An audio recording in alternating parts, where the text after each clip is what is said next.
Assalamualaikum warahmatullahi wabarakatuh. Baiklah, kali ini kita akan membahas mengenai sistem reproduksi tumbuhan. Nah, reproduksi makhluk hidup ini dapat dikelompokkan menjadi dua, yaitu baik secara aseksual maupun seksual. Nah, sebelum ini saya akan membahas mengenai reproduksi aseksual. Tahukah antum apa saja reproduksi seksual itu? Nah, coba kita lihat slide berikutnya.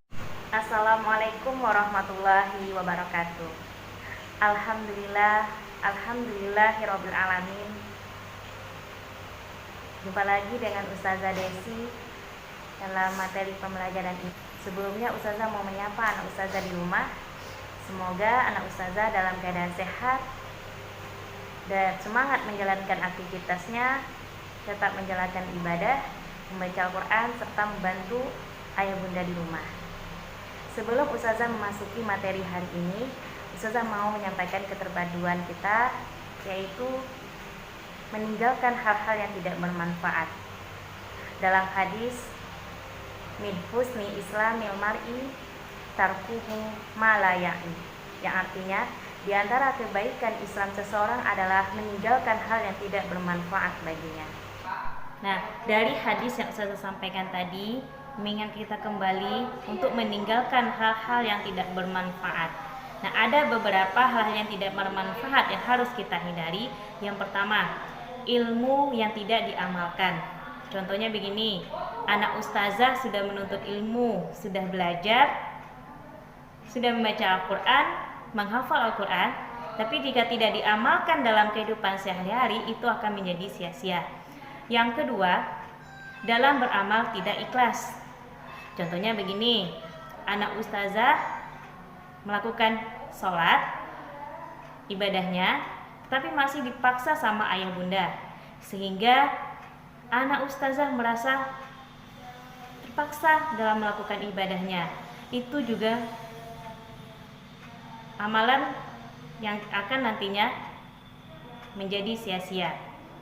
Yang ketiga, harta yang tidak diinfakkan di jalan Allah Subhanahu wa taala.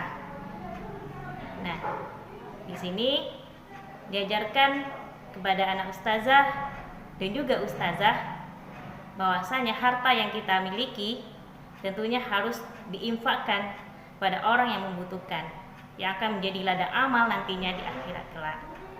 Selanjutnya, waktu yang dibuang-buang untuk tidak melakukan amal soleh. Contohnya begini, anak ustazah masih sibuk dengan main gamesnya yang tidak mengenal waktu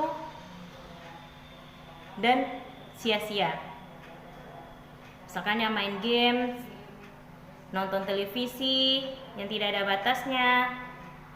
Nah, itu merupakan hal yang tidak bermanfaat. Selanjutnya, untuk anak ustazah bisa mengambil apa yang saya sampaikan tadi untuk menghindari hal-hal yang tidak bermanfaat. Mungkin itu yang dapat ustazah sampaikan keterpaduan hari ini. Assalamualaikum warahmatullahi wabarakatuh. Reproduksi tumbuhan secara aseksual itu terbagi menjadi 3. Ada yang secara tunas. Nah, tunas di sini akan terjadi ketika cadangan makanan yang didukung oleh keasaman, tingkat suhu, dan kelembapan. Nah, ada beberapa contoh tumbuhan yang berproduksi dengan tunas, antara lainnya bambu dan pisang. Selanjutnya yaitu spora. Pembentukan spora yaitu dalam kondisi lingkungan seperti suhu yang tinggi, kekurangan air, dan kekurangan sumber makanan. Nah, di sini spora ini dia berukuran sangat kecil, memiliki dinding tebal, dan dijumpai pada tumbuhan tak berbiji yang tidak menghasilkan bunga. Contoh tumbuhannya yaitu jamur pakis.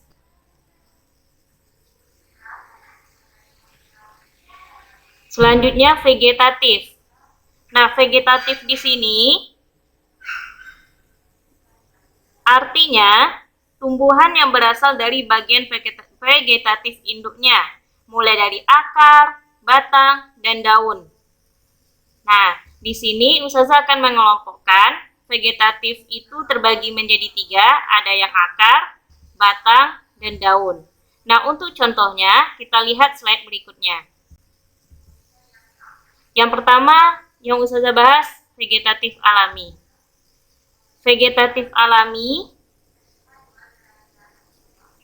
berdasarkan lokasi tumbuh anaknya, ada beberapa macam pembagiannya, yaitu yang pertama, umbi akar atau vegetatif dengan akar. Nah, umbi akar ini terdapat pada wortel, ketela pohon, dan bunga dahlia. Anakan tumbuhan baru akan tumbuh dari umbi akar yang terpendam di dalam tanah. Nah, jadi ini contoh umbi akar pada vegetatif alami. Berikutnya yaitu umbi batang. Nah, sedangkan umbi batang ini contohnya itu pada kentang. Kentang memiliki bunga, buah, dan biji. Namun mereka tidak pernah tumbuh dari biji. Mengapa? Karena biji kentang sangat rapuh sehingga jarang sekali mampu berkembang menjadi tumbuhan baru. Nah, jadi kentang ini yang kita makan ini sebenarnya merupakan umbi batang dalam tanah yang menyimpan cadangan makanannya di batang.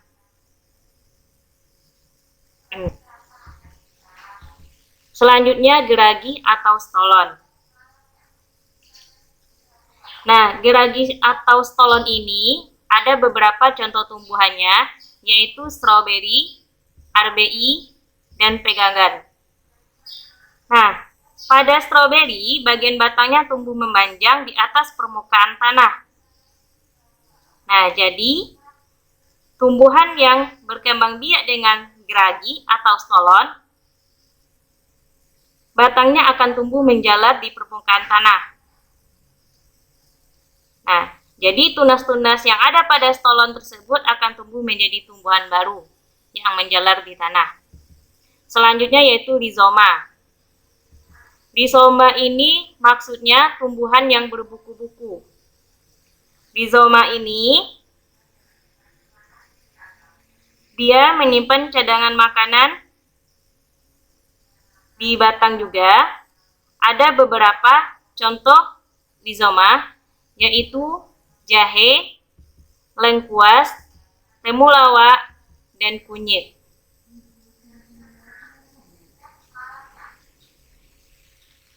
Baiklah, kita lanjut mengenai reproduksi secara seksual. Selain secara aseksual, tumbuhan juga berkembang biak secara seksual. Nah, ini biasanya terjadi pada proses penyerbukan. Nah, bagaimana terjadinya tumbuhan secara seksual? Ini membutuhkan 2 induk, yaitu yang pertama induk jantan dan induk betina. 2 jenis sel kelamin ini disebut dengan gamet.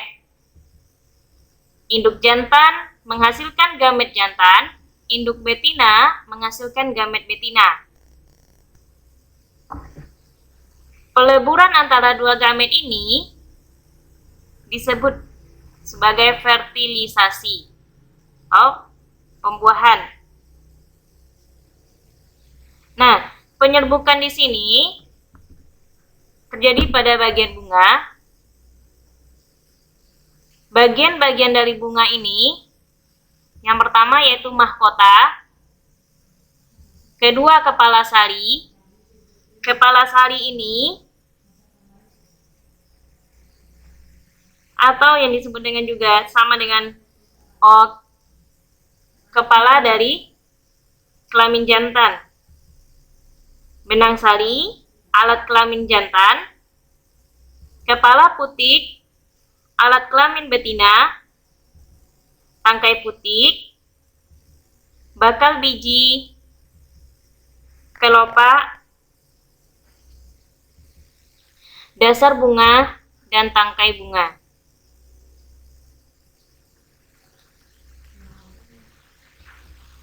Nah, proses pertemuan antara benang sari dengan kepala putik akan menghasilkan penyerbukan. Alhamdulillah anak ustazah sudah menyaksikan video yang ustazah share ya. Insyaallah anak ustazah sudah paham apa yang ustazah sampaikan. Mohon dicatat di buku catatannya. Jika anak ustazah belum paham, mohon diulangi lagi videonya. Jazakumullahu khairan. Assalamualaikum warahmatullahi wabarakatuh.